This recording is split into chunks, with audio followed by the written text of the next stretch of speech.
ಸ್ನೇಹಿತರೆ ನಮಸ್ಕಾರ. ನಾನು ರವೀಂದ್ರ ಜೋಶಿ. ಪರಾಭವಗೊಂಡ ರಾಜಕಾರಣಿ, ಅಧಿಕಾರವಿಲ್ಲದ ರಾಜಕಾರಣಿಯಷ್ಟು ಅಪಾಯಕಾರಿ ಇನ್ನೊಬ್ಬರು ಇರಲಿಕ್ಕೆ ಸಾಧ್ಯವೇ ಇಲ್ಲ. ಯಾಕೆ? ಒಂದು, ಅವರು ಸೋಲಿನಿಂದ ಕಂಗೆಟ್ಟು ಹೋಗಿರ್ತಾರೆ, ಹತಾಶರಾಗಿರ್ತಾರೆ. ಎರಡನೇದ್ದು, ಹೇಗಾದರೂ ಮಾಡಿ ಅಧಿಕಾರವನ್ನು ಹಿಡಿಯಬೇಕು ಅನ್ನುವಂಥ ಹಪಹಪಿಯಲ್ಲಿರ್ತಾರೆ. ಹಾಗೆ ಹಪಹಪಿಯಲ್ಲಿರುವಂಥ ವ್ಯಕ್ತಿ ಎಂಥ ಉದ್ದಟತನವನ್ನು ಬೇಕಾದರೂ ಮಾಡ್ತಾರೆ, ಎಂಥ ಅಪಾಯಕಾರಿಯಾದ ಹೇಳಿಕೆಯನ್ನು ಬೇಕಾದರೂ ಕೊಡ್ತಾರೆ. ಇಷ್ಟೆಲ್ಲ ಮುನ್ನುಡಿಯನ್ನು ನಾನು ಯಾಕೆ ಹೇಳ್ತಾ ಇದ್ದೀನಿ? ಒಬ್ಬ ಸಭ್ಯ ರಾಜಕಾರಣಿ ಅನಿಸ್ಕೊಂಡಿರುವಂಥ, ಒಬ್ಬ ವಿದ್ಯಾವಂತ ಸುಶಿಕ್ಷಿತ ರಾಜಕಾರಣಿ ಅನಿಸ್ಕೊಂಡಿರುವಂಥ, ಒಬ್ಬ ಮಾಜಿ ಮುಖ್ಯಮಂತ್ರಿ ಆಗಿರುವಂಥ ವ್ಯಕ್ತಿ ದೇಶಕ್ಕೆ ಆಪತ್ತು ಬರುವಂಥ ಗಂಡಾಂತರಕಾರಿಯಾದಂಥ ಹೇಳಿಕೆಯನ್ನು ಕೊಟ್ಟಿದ್ದಾರೆ. ಅವರು ಹೇಳ್ತಾರೆ, ಆಪರೇಷನ್ ಸಿಂಧೂರ್ನ ಮೊದಲ ದಿನವೇ ಭಾರತದ ಸೇನೆ ಪರಾಭವಗೊಂಡು ಬಿಟ್ಟಿತ್ತು, ಅದು ಹಿಂದೇಟು ಹಾಕಿಬಿಟ್ಟಿತ್ತು. ಎರಡನೇ ದಿವಸದಿಂದ ಅದನ್ನು ಸುಧಾರಿಸ್ಕೊಳ್ಳಿಕ್ಕೆ ಪ್ರಯತ್ನವನ್ನು ಮಾಡಿತು. ನಮ್ಮ ಭೂಸೇನೆ ಅಂತೂ ಏನು ಕೆಲಸನೇ ಮಾಡಲಿಲ್ಲ, ಎಲ್ಲವೂ ಕೂಡ ನಮ್ಮ ವಾಯುಸೇನೆಯೇ ನಿರ್ವಹಿಸಿಬಿಡ್ತು. ಹೀಗಾಗಿ ಭಾರತಕ್ಕೆ ಭೂಸೇನೆಯ ಅಗತ್ಯವಿಲ್ಲ, 12 ಲಕ್ಷ ಸೈನಿಕರನ್ನು ಬೇರೆ ಬೇರೆ ಕೆಲಸದಲ್ಲಿ ತೊಡಗಿಸಬೇಕು. ಯಾವುದೋ ಒಬ್ಬ ಉಪದ್ವ್ಯಾಪಿ ಮಾತು ಹೇಳಿದರೆ ಒಪ್ಪೋಣ, ಯಾವನೋ ಒಬ್ಬ ಜನಸಾಮಾನ್ಯ ಈ ರೀತಿ ಮಾತಾಡಿದರೆ ಒಪ್ಪೋಣ, ಯಾವುದೋ ಒಬ್ಬ ಬೇರೆ ರಾಷ್ಟ್ರದವನು ಭಾರತದ ಬಗ್ಗೆ ಈ ರೀತಿ ಮಾತಾಡಿದರೆ ಒಪ್ಪೋಣ. ಒಬ್ಬ ಭಾರತದ ರಾಜಕಾರಣಿ, ಅದು ಕೂಡ ಹಲವು ಬಾರಿ MP ಆಗಿರುವ, MLA ಆಗಿರುವ, ಸಚಿವನಾಗಿರುವ, ಮುಖ್ಯಮಂತ್ರಿಯಾಗಿ 4 ವರ್ಷ ಕಾರ್ಯನಿರ್ವಹಣೆ ಮಾಡಿರುವಂಥ ಒಬ್ಬ ವ್ಯಕ್ತಿ ಈ ರೀತಿಯ ಮಾತನಾಡಿದರೆ ಇದಕ್ಕೆ ಏನಂತ ಹೇಳ್ತೀರಿ? ಹೀಗೆ ಮಾತನಾಡಿದ ವ್ಯಕ್ತಿಯ ಹೆಸರು ಪೃಥ್ವಿರಾಜ್ ಚೌಹಾಣ್ ಅಂತೇಳಿ, ಮಹಾರಾಷ್ಟ್ರದ ಮುಖ್ಯಮಂತ್ರಿ ಆಗಿದ್ದಂಥ ವ್ಯಕ್ತಿ. ಈತ ಈ ದೇಶದ ಸರ್ವಶ್ರೇಷ್ಠವಾದಂಥ ಇಂಜಿನಿಯರಿಂಗ್ ಸಂಸ್ಥೆ ಬಿಟ್ಸ್ ಪಿಲಾನಿಯಲ್ಲಿ ಎಂಜಿನಿಯರಿಂಗ್ ಮಾಡ್ಕೊಂಡು ಬಂದಿರುವಂಥ ವ್ಯಕ್ತಿ. ಈತನನ್ನು ರಾಜೀವ್ ಗಾಂಧಿ ರಾಜಕಾರಣಕ್ಕೆ ತೆಗೆದುಕೊಂಡು ಬಂದರು. ಸುಶಿಕ್ಷಿತ ಈತ, ವಿದ್ಯಾವಂತ, ದೇಶಕ್ಕೆ ಏನಾದರೂ ರಾಜಕಾರಣಕ್ಕೆ ಕೊಡುಗೆ ಕೊಡಬಹುದು ಅಂತ ಹೇಳಿ ಈತನನ್ನು ಶಾಸಕನನ್ನಾಗಿ ಮಾಡಲಾಯಿತು, ಸಚಿವನನ್ನಾಗಿ ಮಾಡಲಾಯಿತು. ಮಹಾರಾಷ್ಟ್ರದ ಮುಖ್ಯಮಂತ್ರಿಯಾಗಿ 4 ವರ್ಷ ಇದ್ದಂಥ ಮನುಷ್ಯ. ಈತ ಈಗ ಹೇಳಿಕೆ ಕೊಡ್ತಾರೆ, operation Sindoor is a failure ಅಂತ. ಭಾರತ ಭೂಸೇನೆ ಒಂದೇ 1 ಕಿಲೋಮೀಟರ್ನಷ್ಟು ಕ್ರಮಿಸಲಿಲ್ಲ. 12 ಲಕ್ಷ ಸೈನಿಕರ ಅಗತ್ಯ ಏನಿದೆ ಭಾರತಕ್ಕೆ, ಅವ್ರನ್ನ ಬೇರೆ ಕೆಲಸಕ್ಕೆ ನೇಮಿಸಬೇಕು ಅಂತ ಈತ ಹೇಳ್ತಾ ಇದ್ದಾರೆ. ಭಾರತೀಯ ಸೇನೆ ಮೊದಲ ದಿನವೇ ಮುಗ್ಗರಿಸಿ ಬಿತ್ತು, ಅದಾದ ಮೇಲೆ ಸುಧಾರಿಸ್ಕೊಳ್ಳಿಕ್ಕೆ ಪ್ರಯತ್ನ ಮಾಡ್ತು ಅಂತ ಹೇಳ್ತಾರೆ ಈ ಮನುಷ್ಯ. ಇವರ ಬಾಸ್ ಇದಾರಲ್ಲ ರಾಹುಲ್ ಗಾಂಧಿಯವರು, ಯುದ್ಧ ಆದ ಮೇಲೆ ಆಪರೇಷನ್ ಸಿಂಧೂರ್ನಲ್ಲಿ ನಮ್ಮ ವಿಮಾನಗಳು ಎಷ್ಟು ಬಿದ್ದು, ರಫೈಲ್ ಎಷ್ಟು ಬಿದ್ದೋದು ಲೆಕ್ಕ ಕೊಡಿ ಅಂತ ಪಾಕಿಸ್ತಾನದ ಪರವಾಗಿ ಪ್ರಶ್ನೆಯನ್ನು ಕೇಳಿದರು. ಅಷ್ಟೇ ಅಲ್ಲ, ಆಪರೇಷನ್ ಸಿಂಧೂರ್ ಬಗ್ಗೆ ಸುಳ್ಳೆ ಮಾಹಿತಿ ಕೊಡಲಾಗ್ತಾ ಇದೆ, ಆ ರೀತಿ ಯಶಸ್ಸೇ ಸಂಭವಿಸಿಲ್ಲ ಅಂತ ಸ್ವತಃ ರಾಹುಲ್ ಗಾಂಧಿ ಹೇಳಿದರು. ಅದರ ಮುಂದುವರೆದ ಅನುಕ್ರಮಣಿಕೆಯಾಗಿ ಈ ಮನುಷ್ಯ ಈ ಮಾತನ್ನು ಹೇಳ್ತಾ ಇದ್ದಾರೆ. ಯಾಕೆ ಹಿಂಗೆ ಹೇಳ್ತಾ ಇದ್ದಾರೆ?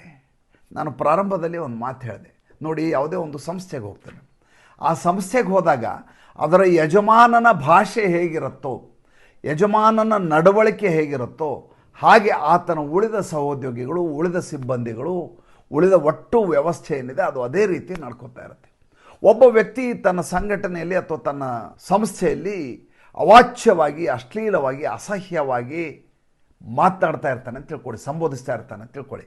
ಏಕವಚನದಲ್ಲಿ ಸಂಬೋಧಿಸೋದು, ಬಾಯಿಗೆ ಬಂದ ಹಾಗೆ ಬೈಯೋದು, ಅದನ್ನೆಲ್ಲ ಮಾಡಿ ತೋರಿಸೋದು, ಅನುಕರಿಸೋದು ಬೇಡ.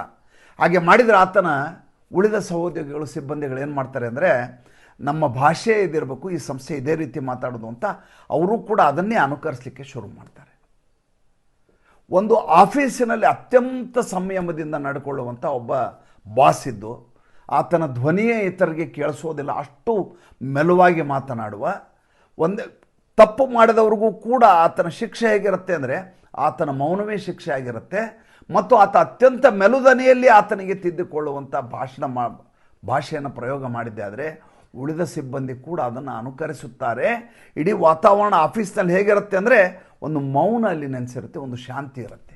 ನೀವು ಗಮನಿಸಿ ನೋಡಿ, ನೀವು ನಿಮ್ಗೆ ಗೊತ್ತಿರುವ ಯಾವುದೇ ಬಂಧು ವರ್ಗದಲ್ಲಿರ್ಬೋದು, ನಿಮ್ಮ ಸ್ನೇಹಿತರದಿರ್ಬೋದು, ಅಥವಾ ನಿಮ್ಮದೇ ಕಚೇರಿ ಆಗಿರ್ಬೋದು, ಅಲ್ಲಿಯ ವಾತಾವರಣನ ಗಮನಿಸಿ. ಯಾವಾಗಲೂ ಜೀವನ ಅನ್ನೋದು ಏನು ಗೊತ್ತಾ, ಈ ಸಮಾಜ ಅನ್ನೋದು ಪ್ರಯೋಗಾಲಯ. ಇದು ನಾವು ಅದನ್ನು ಸ್ವತಃ ನಾವು ಅನುಭವಿಸಿ ಅಬ್ಸರ್ವೇಷನಲ್ಲಿ ಬದುಕನ್ನು ಕಲಿಬೇಕು ಅಂತ. ರಾಹುಲ್ ಗಾಂಧಿ ಸರ್ಜಿಕಲ್ ಸ್ಟ್ರೈಕ್ ಆದ ಸಂದರ್ಭದಲ್ಲಿ ಸಾಕ್ಷ್ಯ ಕೊಡಿ ಎಲ್ಲಿದೆ, ಬರೀ ನೀವು ಸುಳ್ಳು ಹೇಳ್ತೀರ, ಚುನಾವಣೆಗೋಸ್ಕರ ಹೇಳ್ತಾ ಇದ್ದೀರಿ ಅಂದರು. ಅವಾಗ ಕಾಂಗ್ರೆಸ್ನವರು ಆಲೋಚನೆ ಮಾಡ್ತಾರೆ, ಕರೆಕ್ಟ್ ಇದೆ, ರಾಹುಲ್ ಗಾಂಧಿಯ ಶೈಲಿಯಲ್ಲೇ ನಾವು ಮಾತಾಡಬೇಕು, ಅಂದರೆ ಮಾತ್ರ ನಮಗೆ ಯಶಸ್ಸು ಸಿಗತ್ತೆ, ನಮ್ಮ ಬಾಸ್ ನಮ್ಮನ್ನು ಖುಷಿ ಪಡ್ತಾರೆ, ನಮ್ಮ ಮಾತನ್ನು ಕೇಳಿ ಖುಷಿ ಪಡ್ತಾರೆ ಅಂತ. ಈಗ ರಾಹುಲ್ ಗಾಂಧಿ ಬಗ್ಗೆ ಭಾಳ ದೊಡ್ಡದಾದಂಥ ಆರೋಪ ಏನಪ್ಪ ಅಂದರೆ, ಈತ ಉಳಿದ ಹಳೆಯ ನಾಯಕರಿಗೆ ಕೈಗೆ ಸಿಗೋದಿಲ್ಲ ಅಂತ. ಸ್ವತಃ ಮಣಿಶಂಕರ್ ಅಯ್ಯರ್ ಈ ಮಾತನ್ನು ಹೇಳಿದರು. ನಾನು ಕಳೆದ 3 ವರ್ಷದಿಂದ ಪ್ರಯತ್ನ ಮಾಡ್ತಾಯಿದ್ದೀನಿ, ನನಗೆ ಅವ್ರ ಫೋನಲ್ಲಿ ಲಭ್ಯ ಆಗ್ತಾ ಇಲ್ಲ ಅಂತ. ಯಾವ ವ್ಯಕ್ತಿ ನರೇಂದ್ರ ಮೋದಿ ಒಬ್ಬ ಚಾಯವಾಲ ನನ್ನ ಕಚೇರಿಗೆ ಬಂದು, ನಮ್ಮ ಕಚೇರಿಲಿ ನಾಳೆ ಸೋತ ಮೇಲೆ ನಮ್ಮ ಕಚೇರಿಗೆ ಬಂದು ಚಹಾ ಕೆಟ್ಲೆ ಹಿಡ್ಕೊಂಬಂದು ಚಹಾ ಕೊಡಲಿಕ್ಕೆ ಮಾರಲಿಕ್ಕೆ ಅವಕಾಶ ಮಾಡಿಕೊಡ್ತೀವಿ, ನಮ್ಮ ಕಾಂಗ್ರೆಸ್ ಕಚೇರಿಗೆ ಬರೋಕ್ಕೆ ಹೇಳಿ ಅಂತ ಹೇಳಿದಂಥ ಮನುಷ್ಯ. ಆತ ಈಗ ಹೇಳ್ತಾ ಇದ್ದಾರೆ, ರಾಹುಲ್ ಗಾಂಧಿ ನಾನು ಭೇಟಿ ಆಗೋಕ್ಕಾಗ್ತಾ ಇಲ್ಲ, ಹಳಬರನ್ನ ಯಾರೋ ಅವ್ರು ಎಂಟರ್ಟೈನ್ ಮಾಡ್ತಾ ಇಲ್ಲ ಅಂತ. ಈ ಪೃಥ್ವಿರಾಜ್ ಚೌಹಾಣ್ ಕಥೆಯು ಅದೇ ಆಗಿದೆ. ಈತನಿಗೆ ರಾಹುಲ್ ಗಾಂಧಿಯನ್ನು ಭೇಟಿಯಾಗೋದು, ಹೈಕಮಾಂಡ್ ಭೇಟಿಯಾಗೋದು ಸಾಧ್ಯ ಆಗ್ತಾ ಇಲ್ಲ. ತನ್ನ ರಾಜಕೀಯ ಭವಿಷ್ಯವನ್ನು ಆತ ಪುನರ್ ನಿರ್ಮಾಣ ಮಾಡ್ಕೋಬೇಕಾಗಿದೆ, ಜೀರ್ಣೋದ್ಧಾರ ಮಾಡ್ಕೋಬೇಕಾಗಿದೆ. ಅದಕ್ಕೆ at the cost of the nation, ದೇಶದ ಲೆಕ್ಕದಲ್ಲಿ ಈತ ಈ ಕೆಲಸವನ್ನು ಮಾಡ್ತಾ ಇದ್ದಾರೆ. ಇದು ಮೊದಲೇ ಸಲ ಇಲ್ಲ. ಈ ಮನುಷ್ಯ ಈ ಹಿಂದೆ ಕೂಡ ಒಂದು ಮಾತನ್ನು ಹೇಳಿದರು. ಏನಂತ ಹೇಳಿದರು ಅಂದರೆ, ಭಯೋತ್ಪಾದಕರಿಗೆ ಭಯೋತ್ಪಾದಕರು ಅಂತ ಅಷ್ಟೇ ಕರಿಬಾರ್ದು, ಅವ್ರನ್ನ ಸನಾತನಿ ಭಯೋತ್ಪಾದಕರು, ಹಿಂದೂ ಭಯೋತ್ಪಾದಕರು ಅಂತ ಕರಿಬೇಕು ಅಂತ ಈತ ಮುಂಬೈಗೆ ಬಾಂಬ್ ಬ್ಲಾಸ್ಟ್ ಆದ ಸಂದರ್ಭದಲ್ಲಿ ಹೇಳಿದಂಥ ಮನುಷ್ಯ ಈತ. ನೋಡಿ ಈಗ ಹೇಳ್ತಾ ಇದ್ದಾನೆ ಈತ ಏನಂತ, ನಮ್ಮ ಭೂಸೇನೆಯನ್ನು ಬಳಸ್ತಾನೇ ಇಲ್ಲ, ಭೂಸೇನೆಯನ್ನು ಅಗತ್ಯನೇ ಇಲ್ಲ, ಇನ್ನು ಮುಂದೆ ನಡೆಯುವಂಥ ಯುದ್ಧಗಳೆಲ್ಲ ಏರ್ಕ್ರಾಫ್ಟಿಂದ ನಡೀತವೆ, ಕೂತ ಜಾಗದಿಂದ ಯುದ್ಧ ಮಾಡಬೇಕು, ಕ್ಷಿಪಣಿಯನ್ನು ಬಿಡೋ ಮೂಲಕ ಯುದ್ಧ ಮಾಡುವಂಥ ಕಾಲಘಟ್ಟ ಇದು. ಹೀಗಾಗಿ ಭೂಸೇನೆ ಅಗತ್ಯವೇ ಇರೋದೇ ಅಪ್ರಸ್ತುತ ಅಂತ ಈ ಮನುಷ್ಯ ಹೇಳ್ತಾನೆ. ಅಂದರೆ ಈತನ ಬುದ್ಧಿ ಹೇಗೆ ಭ್ರಮಿತಗೊಂಡಿದೆ ಅನ್ನೋದನ್ನು ಆಲೋಚನೆ ಮಾಡಿ. ಈಗ ರಾಹುಲ್ ಗಾಂಧಿ ಸುದ್ದ ಅಂಗರಕ್ಷಕರಿದ್ದಾರೆ, ಅಂಗರಕ್ಷಕರು ತೆಗೆದುಬಿಡಿ, ಯಾಕೆಂದರೆ ಆತನ ಮೇಲೆ ದಾಳಿ ಆಗ್ತಾ ಇಲ್ಲಲ್ಲ ಅಂತ ಹೇಳಿದರೆ ಹೇಗಿರುತ್ತೆ? ಈತನಿಗೂ ಕೂಡ ಭದ್ರತೆ ಇದೆ. ಪೃಥ್ವಿರಾಜ್ ಚೌಹಾಣ್ಗೆ ಒಬ್ಬ ಮಾಜಿ ಮುಖ್ಯಮಂತ್ರಿ ಆಗಿರೋದು, ಈತನಿಗೂ ಅಂಗರಕ್ಷಕರನ್ನು ಕೊಡಲಾಗಿದೆ, ಭದ್ರತಾ ವ್ಯವಸ್ಥೆ ಇದೆ. ಇವ್ರ ಮೇಲೆ ದಾಳಿ ಆಗೋದಿಲ್ಲ ಅನ್ನುವಂಥ ಕಾರಣಕ್ಕೋಸ್ಕರ ಈತನಿಗೆ ಭದ್ರತಾ ಸಿಬ್ಬಂದಿಯೇ ಇರಬಾರದು ಅಂತ ಹೇಳಿದರೆ ಹೇಗಿರುತ್ತೆ? ಸುಮ್ಮನೆ ಆಲೋಚನೆ ಮಾಡಿ ನೋಡಿ. ನಾನು ಯಾವಾಗಲೂ ಒಂದು ಕಥೆಯನ್ನು ಹೇಳ್ತೇನೆ. ಏನಂದರೆ, ಮನೆಯಲ್ಲಿ ಬೆಕ್ಕನ್ನು ಸಾಕ್ತೀವಿ, ಏಕೆಂದರೆ ಇಲಿಗಳನ್ನೆಲ್ಲ ಸಾಯಿಸಿಬಿಡಲಿ ಅದು ಅಂತಲ್ಲ, ಇಲಿಗಳಿಗೆ ಭಯ ಇರಲಿ ಅನ್ನುವಂಥ ಕಾರಣಕ್ಕೋಸ್ಕರ ಬೆಕ್ಕಿರುತ್ತೆ. ನಮ್ಮ ಭೂಸೇನೆ ಇರೋದು ಯಾಕೆ ಅಂದರೆ, ನಮ್ಮ ದೇಶ ನಾವಿವತ್ತು ಸುಭದ್ರವಾಗಿದ್ದೀವಿ, ಶಾಂತಿಯಿಂದ ನಮ್ಮ ಮನೆಯಲ್ಲಿ ಬದುಕ್ತೀವಿ, ಯಾಕೆಂದರೆ ಗಡಿಯನ್ನು ಕಾಯುವಂಥ ಯೋಧರಿದ್ದಾರೆ ಅನ್ನುವಂಥ ಕಾರಣಕ್ಕೋಸ್ಕರ ನಾವು ನೆಮ್ಮದಿಯಿಂದ ಇದ್ದೀವಿ.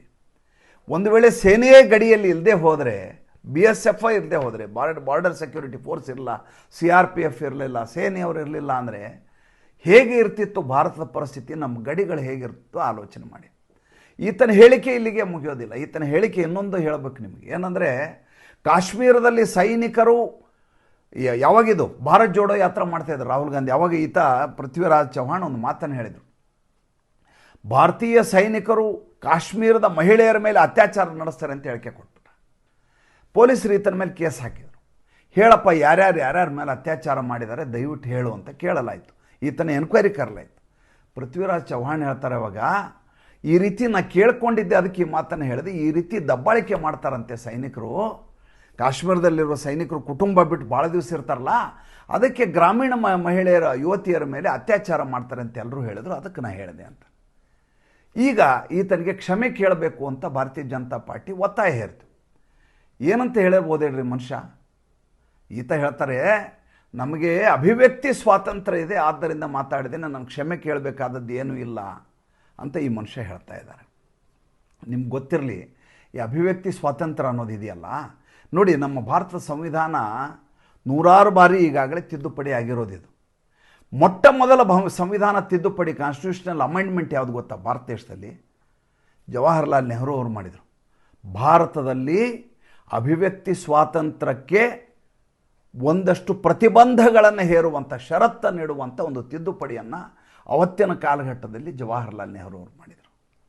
ಅವ್ರು ಮಾಡಿದ ಸರಿ ಇದೆ, ಯಾಕೆಂದರೆ ಇಂಥ ಉಪದ್ವ್ಯಾಪಿಗಳು ಇದ್ದಾರೆ ಬರಬಹುದು ಅನ್ನೋದು ಬಹುಶಃ ಅವತ್ತು ಅವ್ರಿಗೆ ಗೊತ್ತಿತ್ತು ಅನಿಸುತ್ತೆ. ಇನ್ನು ಅಮೇರಿಕೆಯ ಸಂವಿಧಾನವನ್ನು ತೆಗೆದುಕೊಳ್ಳಿ, ಅಲ್ಲಿ ಕೂಡ ಅಮೆಂಡ್ಮೆಂಟ್ ಮಾಡಲಾಯಿತು. ಮೊದಲ ಅಮೆಂಡ್ಮೆಂಟ್ ಯಾವುದು ಗೊತ್ತಾ? ಅಮೇರಿಕಾದಲ್ಲಿ ಅಮೆಂಡ್ ಮಾಡಲಾಯಿತು. ಏನಂದರೆ, ನಮ್ಮ ಯಾವುದೇ ಸಂವಿಧಾನದ ತಿದ್ದುಪಡಿ ಮಾಡಲಾಗಲಿ, ಯಾವುದೇ ಸರ್ಕಾರ ಬರಲಿ, ಅದು ಅಭಿವ್ಯಕ್ತಿ ಸ್ವಾತಂತ್ರ್ಯಕ್ಕೆ ಧಕ್ಕೆಯಾಗಬಾರದು ಅಂತ. ಅದು ಅಭಿವ್ಯಕ್ತಿ ಸ್ವಾತಂತ್ರ್ಯದ ಆಶಯ ಏನಿದೆ ಅದಕ್ಕೆ ಧಕ್ಕೆಯಾಗುವಂಥ ತಿದ್ದುಪಡಿಯನ್ನು ಮಾಡಲಿಕ್ಕೆ ಸಾಧ್ಯ ಇಲ್ಲ ಅಂತ ಅಮೆಂಡ್ ಮಾಡಲಾಯಿತು. ಭಾರತದಲ್ಲಿ ತಿದ್ದುಪಡಿ ಮಾಡಲಾಯಿತು. ಏನಂದರೆ ಇಲ್ಲಿ ಅಭಿವ್ಯಕ್ತಿ ಸ್ವಾತಂತ್ರ್ಯ ಇರಬಾರ್ದು ಅಂತ ಕಾಂಗ್ರೆಸ್ನವ್ರು ಮಾಡಿದ್ದು. ನೋಡಿ, ಈ ಕೇವಲ ಈತ ಒಬ್ಬನೇ ಅಲ್ಲ, ಇವರ ಪಕ್ಷದ ಈ ಹಿಂದೆ ಸಂದೀಪ್ ದೀಕ್ಷಿತ್ ಅಂತೆ, ಶೀಲಾ ದೀಕ್ಷಿತ್ ಮಗ, ಆತ ಕೂಡ ಇದೇ ರೀತಿಯಾದಂಥ ಮಾತನಾಡಿದಂಥ ಮನುಷ್ಯ. ಲಿಸ್ಟನ್ನು ಬರ್ಕೊಂಡಿದ್ದೆ ನಾನು. ಸಂದೀಪ್ ದೀಕ್ಷಿತ್ ಗೊಂಡೋಂಕಿ ಸರ್ದಾರ್ ಅಂತ ಹೇಳಿದರು. ನಮ್ಮ ರಾವತ್ ಇದ್ರಲ್ಲ, ಬಿಪಿನ್ ರಾವತ್ಗೆ ಗಲೀಕಾ ಗುಂಡ ಅಂತ ಕರೆದಿದ್ದ ಆತ. ಯಾರಾದರೂ ಒಬ್ಬ ವ್ಯಕ್ತಿ ಸೇನೆಯ ಜನರಲ್ಗೆ, ಅದು 3 ಸೇನೆಯ ಹೆಡ್ ಆಗಿದ್ದ ಮನುಷ್ಯನಿಗೆ ಗಲೀಕಾ ಗುಂಡ ಅಂತ ಕರಿಬಹುದಾ? ಕೇಳಿದರೆ ಈ ಸಂದೀಪ್ ದೀಕ್ಷಿತ್ ಹೇಳ್ತಾರೆ, ಇದು ನಮ್ಮ ಅಭಿವ್ಯಕ್ತಿ ಸ್ವಾತಂತ್ರ್ಯ ಅಂತ ಹೇಳ್ತಾರೆ. ಭಾರತ ದೇಶದಲ್ಲಿ ಏನಾಗಿದೆ ಅಂದರೆ, ಈ ವಿಪಕ್ಷದವರು ಅನ್ನೋರು ನರೇಂದ್ರ ಮೋದಿ RSS ಅನ್ನು ಹಣಿಯುವ ಭರದಲ್ಲಿ ದೇಶದ ವಿರುದ್ಧವೇ ಈ ರೀತಿಯಾದಂಥ ಹೇಳಿಕೆಗಳನ್ನು ನಿರಂತರವಾಗಿ ಕೊಡ್ತಾ ಬರ್ತಾ ಇದ್ದಾರೆ. ಆದರೆ ಭಾರತ ದೇಶದಲ್ಲಿದ್ದಂಥ ಮುಂಚಿನ ವಿಪಕ್ಷದವರು ಯಾವ ರೀತಿ ಇದ್ದರು ಅನ್ನೋದನ್ನು ಆಲೋಚನೆ ಮಾಡಿ. ಅಟಲ್ ಬಿಹಾರಿ ವಾಜಪೇಯಿ ಅವರಿದ್ದರು. ಅಟಲ್ ಬಿಹಾರಿ ವಾಜಪೇಯಿ ಅವರು 1971 ಯುದ್ಧ ನಡೆದ ಸಂದರ್ಭದಲ್ಲಿ ಅವ್ರ ಮೇಲೆ ಈಗ ಎಲ್ಲರೂ ಏನಂತ ಹೇಳ್ತಾರೆ, ಇಂದಿರಾ ಗಾಂಧಿಗೆ ದುರ್ಗಾ ಅಂತ ಕರೆದ್ರು ಅಂತ ಎಲ್ಲ ಹೇಳ್ತಾ ಇದ್ದಾರೆ. ವಾಸ್ತವವಾಗಿ ನೋಡಿದರೆ ಅಟಲ್ ಬಿಹಾರಿ ವಾಜಪೇಯಿ ಅವರು ದುರ್ಗಾ ಅಂತ ಕರೆದಿಲ್ಲ. ಆದರೆ ಇಂದಿರಾ ಗಾಂಧಿಯನ್ನು ಶ್ಲಾಘಿಸಿದ್ದು ನಿಜ. ಅವ್ರು ಹೇಳ್ತಾರೆ, ದೇಶ ಸಂಕಷ್ಟದಲ್ಲಿದೆ, ಯುದ್ಧ ನಡೆಯುವ ಸಂದರ್ಭದಲ್ಲಿ ದೇಶದ ಪ್ರಧಾನಿಯನ್ನು ನಾನು ಹೊಗಳುವ ಮೂಲಕ ಆಕೆ ದೇಶದಲ್ಲಿ ಗೆಲುವನ್ನು ತರಲಿಕ್ಕೆ ಪ್ರೇರಣೆ ಆಗಬೇಕು ಅಂತ ನಾನು ಹೊಗಳಿದ್ದೆ ಅಂತ ಹೇಳ್ತಾರೆ. ಅಟಲ್ ಬಿಹಾರಿ ವಾಜಪೇಯಿ ಅವರೂ ವಿಪಕ್ಷದಲ್ಲಿದ್ದರು. ಈಗ ರಾಹುಲ್ ಗಾಂಧಿಯ ಪಟಾಲಮ್ಮೂ ಕೂಡ ವಿಪಕ್ಷದಲ್ಲಿದೆ. ಅವರ ರೀತಿ ಹೇಗಿದೆ ಸುಮ್ಮನೆ ಗಮನಿಸಿ ನೋಡಿ. ಇಂಥ ಪೃಥ್ವಿರಾಜ್ ಚೌಹಾಣ್ಗೆ ಶಿಕ್ಷೆಯನ್ನು ಕೊಡದೆ ಬೇರೆ ಏನು ಮಾಡಬಹುದು? ದಯವಿಟ್ಟು ಕಮೆಂಟ್ ಮಾಡಿ. ನಮಸ್ಕಾರ.